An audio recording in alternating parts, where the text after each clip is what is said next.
afin d'illustrer, il y avait un space il n'y a pas longtemps, j'avais oublié ce que je voulais dire, donc j'ai fait des vidéos séparées. Pour celle-ci, je raconte deux théories du complot, dont une très surprenante, parce qu'elle est honnête, et ce sont les physiciens qui l'ont construite.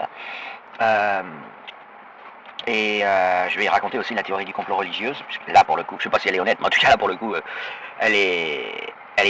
comment dire, elle pèse son poids en cacahuètes, hein. Voilà. Alors je vais commencer par rappeler ce qui se passe au niveau de la manière dont la science a découvert qu'il fallait réfléchir. Quand vous partez de l'axiome qu'il n'y a qu'une seule réalité, vous obtenez des contradictions, quelle que soit la manière dont vous y preniez, ça marche pas. Voilà, ça marche pas. À chaque fois, vous avez de manière très simple des contradictions à partir de résultats d'expériences physiques. Du coup, on a été obligé d'inventer dans la douleur, enfin d'inventer, on n'a pas inventé, on l'a découvert, la mécanique quantique qui porte assez mal son nom. Enfin, son nom reflète son origine, la mécanique ondulatoire, la mécanique quantique, la théorie des quantas, tout ce que vous voulez, parce que elle a donné lieu à l'installation d'un paradigme qui est plus faible que le paradigme usuel et non pas révolutionnaire. On a juste rejeté un axiome, celui qui est avec une seule réalité, et on a juste rejeté un deuxième axiome qui va un petit peu avec le premier, qu'on peut mesurer des quantités d'histoires. On a un ensemble de toutes les histoires possibles, si vous voulez, et qu'en divisant, par exemple, on veut mesurer dans combien d'histoires la planète Terre existe, et on va faire le nombre d'histoires où la planète Terre existe divisé par le nombre total d'histoires possibles, en supposant qu'on connaisse ces nombres, ça va vous donner un nombre rationnel, et d'une manière générale, ça va vous donner un nombre réel, compris entre 0 et un pourcentage, compris entre 0% et 100%. Et le paradigme quantique a fait voler ça en éclats, donc ça va, les deux vont ensemble, mais d'une manière un petit peu différente, puisque dans le premier cas, on acceptait à la rigueur qu'il y ait plusieurs histoires, plusieurs réalités, et qu'on calcule des proportions comme on ferait en probabilité banale, non pas parce que les autres histoires existent, mais parce qu'on les envisagerait. Et le paradigme quantique nous a dit non, elles existent bien, et il faut vraiment calculer leur vrai poids, et tout le tralala. Et si avec des relations mathématiques assez extraordinaires, qui a forcé les scientifiques à utiliser, sans le savoir d'ailleurs, de manière subconsciente, parce que la science se range dans différents compartiments avec des communications qui sont quand même assez difficiles, non pas parce que les gens sont de mauvaise volonté, mais parce que chaque spécialité nécessite une formation, et on va dire le pot commun, il est en gros au niveau d'un prof, enfin au niveau d'un peu plus qu'un prof, hein, au niveau d'un prof qui a compris, quoi. C'est-à-dire, parce que bon, les profs ils passent des concours, etc., mais ils peuvent bachoter puis oublier, donc il est parfois difficile de faire la part des trucs appris par cœur et des trucs bien compris. Donc on va dire le pot commun des scientifiques, il est au niveau il est même plus faible, je dirais, qu'un prof agrégé qui a compris. Il est entre il est à bac plus 5 l'an compris, voilà. Ce qui fait que quand un spécialiste d'algèbre linéaire ou de géométrie algébrique s'adresse à un spécialiste des probabilités au café, enfin dans un bar, hein, en train de discuter de science, les transmissions vont être, sauf évidemment s'ils ont fait des formations particulières, mais les transmissions vont être au niveau bac plus 4, quoi, bac plus 3, bac plus 4, le langage commun sur lequel ils peuvent s'entendre, parce qu'aucun des deux ne peut transmettre comme ça d'un seul coup sa spécialité à l'autre. Et c'est à peu près général, et c'est quand un physicien et un mathématicien se parlent, on est au niveau des maths de bac plus 3, etc., etc. Alors évidemment, après vous avez des spécialités de maths qui sont de la physique théorique, tout simplement, à peu de choses près. Et là, évidemment, ils se parlent si vous voulez, je mets des échelles bidons, enfantines, tarte à la crème, mais à bac plus 10, puisqu'ils travaillent en réalité dans des domaines très proches. Ils appartiennent à des labos différents, l'un en section 25, l'autre en peu importe, hein, parce que de toute façon, les gens ne comprennent pas ce que veut dire section, du CNRS, etc. Mais si vous voulez, en fait, ils font la même chose, mais ils sont payés par des postes budgétaires différents, et donc ils se comprennent. Par exemple, Alain Cohn, quand il discute avec un spécialiste de mécanique quantique, il n'est pas à bac plus 3, il est beaucoup plus haut, puisqu'il s'est passionné pour les mystères quantiques, et il a essayé d'en extraire des inspirations pour faire des maths amusantes, enfin des maths non commutatives. Alors je ne vais pas dire ce que ça... Bref, le paradigme quantique, il a dit que quand tu divises le nombre d'histoires où la Terre existe par le nombre total d'histoires, tu obtiens un nombre qui n'est pas forcément un nombre réel dans l'intervalle 0,1.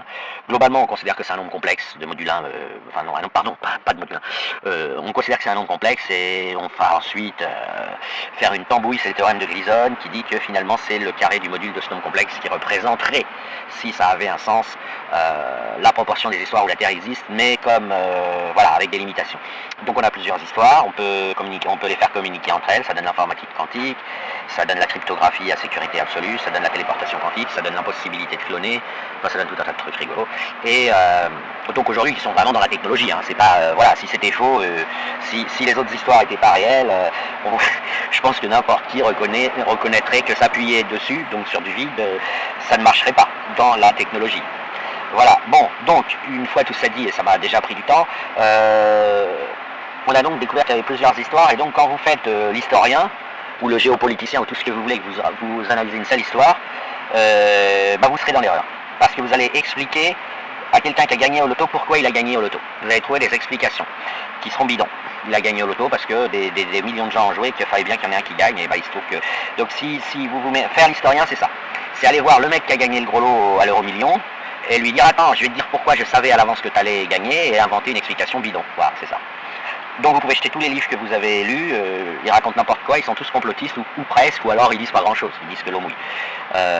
Voilà, alors pourquoi je raconte ça, pourquoi ça m'a fait penser, je l'avais déjà raconté dans d'anciennes vidéos de la chaîne, hein, vous pouvez, mais elles étaient plus longues, parce que je l'avais raconté dans le contexte pour dire que le Big Bang ressemble à une théorie du complot, et d'une manière générale l'astrophysique, j'ai expliqué pourquoi. Mais en fait, j'ai un camarade de Twitter qui a fait un space récemment, et qui a utilisé ça pour faire de la politique, enfin pour faire un space parlant des complotistes en général, en réutilisant ce même schéma, je sais pas d'ailleurs quel nom il porte ce schéma, mais peu importe. Et là, le space c'est pareil, parce que c'est un peu dommage, parce que ça aurait été intéressant d'enregistrer les réactions des uns et des autres. Et donc je suis monté dans ce space pour intervenir, mais comme j'espère ne pas démarrer Alzheimer, mais bien souvent je me demande, j'ai oublié la moitié des trucs que je voulais dire, donc je compense avec des vidéos ensuite, et comme ça j'archive et je complète les éléments que j'ai développés, bon, qui tournent autour de la description de la pathologie qu'est l'islam et de la destruction des récepteurs du féminin, mais passons, là c'est une digression. Voilà, donc j'en termine là pour la politique, hein. Voilà, les historiens racontent n'importe quoi parce qu'ils vous expliquent pourquoi vous avez gagné au loto, et pas quelqu'un d'autre. Donc voilà, leurs explications, vous pouvez vous les... Voilà. Après, si vous avez des logiques descriptives ne tenant pas compte d'invention de relations de causalité, vous pouvez garder. Par contre, le nettoyage sur des langages comme le français ne permet pas de parler intelligemment, l'anglais non plus, enfin les langues avec lesquelles on parle tous les jours ne le permettent pas parce que ce sont des langages qui génèrent leurs propres axiomes, et la théorie obtenue, c'est-à-dire les axiomes générés automatiquement par le langage, est contradictoire, c'est-à-dire qu'on peut tout prouver avec. Contradictoire, ça veut dire tout prouver, hein. Ça veut dire pouvoir tout prouver à partir des axiomes sont dits contradictoires quand on peut prouver tout ce qu'on veut avec. C'est la définition mathématique de théorie contradictoire, hein. C'est pas une fantaisie. Et donc du coup, voilà, c'est assez difficile de faire le tri. Mais globalement, il ne reste pas grand-chose. Quand vous avez enlevé ce que je pourrais appeler les ingrédients complotistes, c'est-à-dire les ingrédients inventés exprès pour vous expliquer pourquoi vous avez gagné au loto, il ne reste pas grand-chose. Parce que c'est pas grave, hein, il reste un livre qui se vend, il reste des intellectuels pour en discuter, ainsi va la vie. Et puis tous ces gens qui font, même s'ils brassent du vide, à la fin ils développent des rhétoriques qui permettent d'avancer, avancer ou reculer. Après, je suis pas capable de calculer le solde, mais enfin bon, on vit en démocratie. Et manifestement, quand même, si on regarde le résultat, l'Occident a quand même pas mal avancé, et pas que grâce à la science, hein. Grâce aussi à tous ces gens qui discutent, qui écrivent des bouquins dont le contenu, effectivement, n'informe pas scientifiquement, mais dont le contenu permet de former des cerveaux qui, le tout, donne la liberté d'expression, des attachements à diverses règles, etc. Maintenant, j'en viens à pourquoi c'est une théorie du complot, la religion. Tout simplement, vous avez la souffrance qui existe, ça, il est très très difficile il est vraiment très, enfin, il est absolument difficile de le nier. Donc on peut le prendre comme axiome garanti, et dès lors, Dieu pouvant tout faire, y compris ce qui n'est pas permis par les théorèmes de maths. Je rappelle, les religions, elles rabaissent souvent Dieu à être soumis aux théorèmes de maths, c'est-à-dire elles le mettent numéro 2 sur l'échelle des puissances, avec en numéro 1 un truc qui n'est pas nommé mais qui est tout simplement la logique, au niveau du langage, je parle, au niveau de la hiérarchie. Dieu ayant accepté que la souffrance existe, Dieu il a aussi fait qu'il y a un nombre infini de nombres premiers, personne ne peut même rêver qu'il y en a un nombre fini, puisqu'il y a une preuve de maths irréfutable, sans axiome, qu'il y en a un nombre infini, mais, enfin sans axiome, entre guillemets, mais il aurait pu faire qu'il y en ait un nombre fini, on est simplement totalement incapable, pas seulement d'imaginer, mais de parler d'un monde où il y aurait un nombre fini de nombres premiers. Voilà. Maintenant, puisque Dieu a créé la souffrance, de la même manière qu'un mec qui a gagné au loto, il se demande pourquoi lui, eh bien, les religions ont décidé de trouver une explication complotiste à ça, à savoir qu'on avait fait quelque chose de mal pour mériter ça. C'est pas idiot, hein. Le but n'est pas idiot. Je ne suis pas en train de démonter le but. Par contre, l'explication trouvée totalement... l'explication, elle va manger la pomme et on subit une punition collective, les animaux aussi, probablement les extraterrestres aussi. À cause d'Ève qui a mangé la pomme, vous avez des animaux qui se font littéralement torturer, pas seulement par l'être humain, mais par d'autres animaux.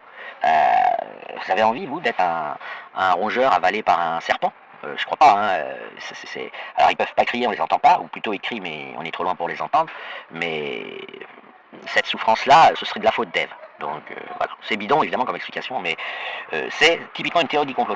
C'est la recherche d'une explication à la suite d'un constat qui serait qui cherche à se baser, qui s'appuie sur un phénomène humain qui est l'intention, la volonté et le temps, qui est humain, enfin qui est le temps c'est une création physique, mais si vous voulez, voilà, au regard de Dieu, le temps, un caillou, un lézard, le pénis de Macron, c'est la même chose. Il a créé avec la même facilité le temps que le pénis de Macron. Sauf que nous, dans notre langage, on dit il l'a créé, ou elle l'a créé, si on met Dieu au féminin.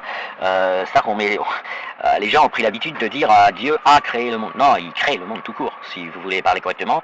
Et même si vous voulez, parce que parler correctement, c'est pas le tout, il faut compenser l'erreur qui a été faite jusqu'à présent de dire qu'il a dans le passé créé le monde. Il faut, pour compenser, il faut tirer trop fort dans l'autre sens, il faut dire il n'existe pas pour l'instant, enfin sa création pour l'instant n'existe pas, il le crée dans le futur en remontant, en envoyant tous les signaux dans le passé. Si vous voyez la chose comme ça, c'est dans le futur que Dieu crée le monde et il remonte le temps, et puis quand ça le saoule, quand il en a marre, il s'arrête, et les gens vont appeler ça le Big Bang, ou vont appeler ça vont appeler ça comme ils veulent. Hein. Mais c'est plutôt dans le futur, vous voyez. Enfin, je dis pas que c'est vrai, mais je dis si vous voulez compenser le préjugé erroné d'avoir réduit Dieu au passé, réduit son action de création passée, il faut pas juste dire le truc bien, c'est-à-dire de le dire au présent, il crée tout. Il faut le dire au futur pour vous laver, pour vous nettoyer. De même, il faut dire elle en parlant de Dieu, mais moi-même, j'ai pas encore pris l'habitude. Il faut dire elle en parlant de Dieu pour compenser le fait que trop de gens ont dit il jusqu'à présent. Voilà. Donc, on voit à quel point c'est une théorie du complot, hein, la religion. Et enfantine, et puérile. Maintenant, parce que vous partez d'un truc qui est incontestable, hein, c'est que Dieu n'a pas été gentil avec les gens qui ressentent. Il leur permet de souffrir. Et il y a des gens et des animaux, et peut-être des végétaux, on n'en sait rien, qui souffrent gigantesquement. Et puis d'ailleurs, on n'en sait rien, peut-être que les pierres souffrent sans pouvoir parler d'être des pierres. Enfin, c'est un truc de dingue, quoi. En tout cas, nous, on sait qu'on souffre de temps en temps, de temps à autre, que c'est relativement pénible, on s'habitue, mais ça peut marcher seulement pour une partie des souffrances. Et puis, vous avez d'ailleurs un très grand succès d'une drogue qui rend très addict, c'est l'héroïne, puisque l'héroïne, peu de gens le savent, ça vous fait pas rêver que vous êtes un héros, contrairement à ce que son nom peut laisser croire. Ça vous anesthésie en vous maintenant conscient. C'est-à-dire, c'est une drogue qui vous permet de rester réveillé et de bouger dans tous les sens, enfin, dans une certaine mesure, alors même que vous êtes anesthésié de toutes les souffrances. Et là, vous avez le bruit de fond des souffrances qui disparaît aussi. Et donc, revenir à la fin de l'héroïne dans un corps physique qui vous envoie plein de signaux de souffrance auxquels vous ne faites pas attention d'habitude, c'est très dur et il y a une addiction très forte. Votre système organique, il a vraiment envie d'être anesthésié. Et vous avez le film, je crois que c'est Trainspotting, mais je suis pas sûr. Peut-être non, c'est pas Petit meurtre entre amis, c'est le même réalisateur, mais le film Trainspotting traite plutôt bien. Mais de toute façon, vous avez qu'à discuter avec des héroïnomanes. Hein. Mais voilà, en même temps, il ne reste pas vivant longtemps. Leur durée de vie est plutôt, s'il ne se sevre pas, voilà, elle est assez limitée. Mais c'est un anesthésiant. Voilà, c'est un anesthésiant qui n'endort pas. Alors la médecine ne s'en sert pas d'une part parce que ça génère une addiction gigantesque, et d'autre part parce que vous seriez amusé de toutes les découpages d'or. Quand vous êtes opéré, il vaut mieux que le patient ne bouge pas. Donc c'est pas plus mal qu'il dorme. Donc on n'utilise pas d'héroïne. Mais à la base, on vous attache, on vous fait une piqûre d'héroïne, on vous opère, vous aurez pas mal. Voilà. Et puis les souffrances mentales aussi sont anesthésiées. Donc en gros, quand vous êtes sous zéro, je vais arrêter parce que ça risque de faire de la pub à l'héroïne pour les gens déprimés, et l'overdose arrive peu de temps après le démarrage. Parce que bon, on en veut toujours plus, etc. Donc la souffrance, si vous voulez, c'est un fait, c'est le premier fait, c'est le seul fait, enfin ressentir est le fait incontestable et la certitude absolue. Alors on ne sait pas si c'est nous qui ressentons, ça peut être quelqu'un qui rêve qu'il est nous dans une autre dimension, mais on ressent. Et là, on peut ressentir de la souffrance, et c'est très, par définition, très désagréable, ça fait souffrir de souffrir. Voilà, c'est une tautologie. Bon, si vous voulez, ça, c'est pas, a priori, appeler ça une punition de Dieu, faut vraiment se foutre de la gueule de Dieu pour... Enfin, je sais pas si on imagine à quel point les religions insultent Dieu. Et l'anthropomorphisme, parce que elles disent que Dieu a créé la souffrance à cause de Ève qui aurait mangé la pomme, etc., et de Iblis qui n'aurait pas voulu se prosterner pour ce qui concerne l'islam, mais je ne sais pas si vous vous rendez compte, il a puni des petits chats qui n'ont rien demandé, il a puni des escargots qu'on écrase sans le faire exprès quand il a beaucoup plu, parce que Ève a mangé la pomme. Voilà. Enfin bref, passons. Ensuite, pourquoi le Big Bang est une théorie du complot? C'est une théorie du complot honnête de la part des scientifiques, c'est parce qu'ils ne peuvent pas faire autrement. Donc pour faire de la physique et des maths, pour faire de la physique avec des maths appliquées, vous allez mettre en place des modèles mathématiques, des théories, puis il y a un certain nombre de choses, d'axiomes par rapport aux maths que vous allez rajouter, parce que en maths on peut rien prouver concernant le réel, puisqu'on suppose rien dessus, mais en physique, vous allez devoir ajouter des axiomes concernant le réel, dès lors même qu'ils ont été mis à l'épreuve des milliards de fois par jour depuis la nuit des temps. Et donc vous dites, bon bah ça va continuer, puisque ça a commencé comme ça devrait continuer. Et donc vous les ajoutez en axiome, vous obtenez la physique, hein, par exemple la gravité ou la finitude de la vitesse de la lumière. Et puis voilà, vous avez des modèles mathématiques. Et dans ces modèles mathématiques construits à partir de choses qui n'ont jamais manqué à l'appel quand on les mettait à l'épreuve, je rappelle qu'à l'opposé des religions, la science passe son temps à agresser le plus possible la théorie, hein, les axiomes. La physique, c'est une attaque permanente la physique, c'est du blasphème permanent contre les axiomes de la physique, si vous voulez. Mais du blasphème en acte. C'est pas, voilà, c'est pas des caricatures dans Charlie, c'est des labos et on y va, on attaque les axiomes pour voir s'ils cèdent. Donc, ces modèles, ils sont construits et avec ces modèles, on lit un tableau de Picasso qu'on ne peut pas tester. C'est l'univers. Donc, vous lisez une seule histoire. Même si, voilà, on a conscience que le paradigme quantique rend ça invalide, que la méthodologie scientifique rend ça douteux, que ceci, que cela, vous lisez un tableau de Picasso. Il se trouve que les modèles qu'on a construits, à l'aide des différentes constantes testées et des différentes cogitations des physiciens théoriques, plus les axiomes qu'ils ont ajoutés parce qu'ils ne meurent pas quand on leur tire des balles dessus et donc ils se disent c'est vraiment des Superman ces axiomes, et on obtient une apparence de Big Bang. Alors, il faut savoir que, bon, ça ne veut rien dire, il n'y a pas eu de Big Bang, c'est un non-sens, c'est même pas que c'est faux, c'est un non-sens, c'est simplement le modèle, les observations couplées au modèle qu'on construit pour observer ce tableau de Picasso convergent vers un point, et puis c'est tout. Quand vous regardez l'horizon, il est à l'infini, pourtant vous le voyez très bien, et en plus quand vous le regardez sur Terre et que vous êtes au bord de la mer comme la Terre est ronde, il est à 5 km. Il n'est pas loin, hein. 5 km à pied c'est 1 heure de marche, donc si vous pouviez marcher sur l'eau, vous atteignez la limite de ce que vous voyez à 5 km, c'est quand même pas... voilà. Et donc on a des horizons, si vous voulez, de tout poil avec les modèles qu'on a construits. Personne n'a vraiment encore très bien compris tout ça, c'est tout le financement de la science. Hein. Mais je vais dire, pour les gens qui sont impressionnés par le Big Bang, j'aime autant vous dire que la constance de la vitesse de la causalité, finie, mesurable, environ très proche de celle de la lumière, est beaucoup plus on a le cul beaucoup plus troué par ça en science, même si on s'est habitué, que par un tableau de Picasso qui converge vers zéro. C'est-à-dire en gros un film avec, à la grande surprise de tous, une sorte de centre objectif. Voilà. Hein, si vous voyez toute l'histoire de tout l'univers comme un film, il y a un centre, ce qui normalement ne devrait pas être le cas. Enfin, quand on trouve un centre, on est toujours content, c'est toujours impressionnant. La physique va plutôt dans l'autre sens, hein. Tous les centres ils sautent au fur et à mesure qu'on progresse, donc le Big Bang sautera, la constance de la vitesse de la lumière sautera aussi, enfin, elle a déjà sauté dans le passage, enfin elle n'a pas vraiment sauté, mais elle est devenue une constante dans les espaces tangents. On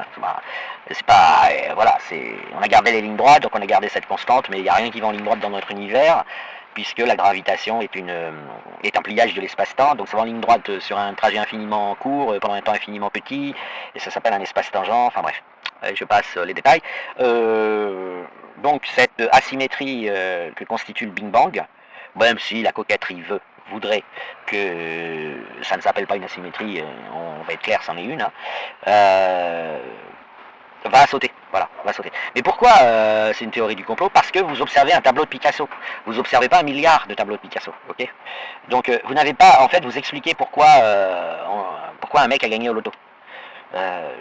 Oui, mais bon, dans les autres réalités, il y a peut-être que des civilisations un peu différentes ont découvert des modèles mathématiques un peu plus, comment dire, peaufinés ou astucieux, qui leur permettent de voir qu'il n'y a pas de Big Bang. Peut-être même elles n'utilisent pas le temps, la notion de temps en physique comme elle est utilisée par nous et qu'on a encore besoin de faire des progrès. La réalité, c'est que le paradigme quantique est très ostracisé par les habitudes, a tendance un peu trop dans la vulgarisation et dans les spéculations, genre oui il y a eu un Big Bang, oui le décalage vers le rouge prouve que ça s'éloigne de nous, mais attention ça s'éloigne pas dans l'espace, c'est l'espace qui s'étire, donc vous avez un truc qui s'éloigne dans l'espace sans bouger, voilà, c'est l'espace lui-même qui bouge, enfin bon, tous ces trucs, ce serait différent si on pouvait bombarder des étoiles, lancer une étoile sur une autre juste pour regarder. Alors ce que font les physiciens, c'est qu'ils disent on va regarder, ça se déroule naturellement dans l'univers, on va regarder comment ça se passe. Ça reste malgré tout limité, même s'il faut leur reconnaître comme qualité qu'ils ont cette démarche de dire on doit, même si on ne peut pas expérimenter et tester l'univers en le bougeant dans tous les sens pour voir si les lois de la physique résistent, c'est-à-dire les modèles mathématiques qu'on applique résistent, ils ont au moins le mérite de regarder des zones de l'univers où ils disent c'est comme si c'est nous-mêmes qui avions lancé cette étoile et on va la regarder rentrer dans l'autre étoile et on va regarder le feu d'artifice.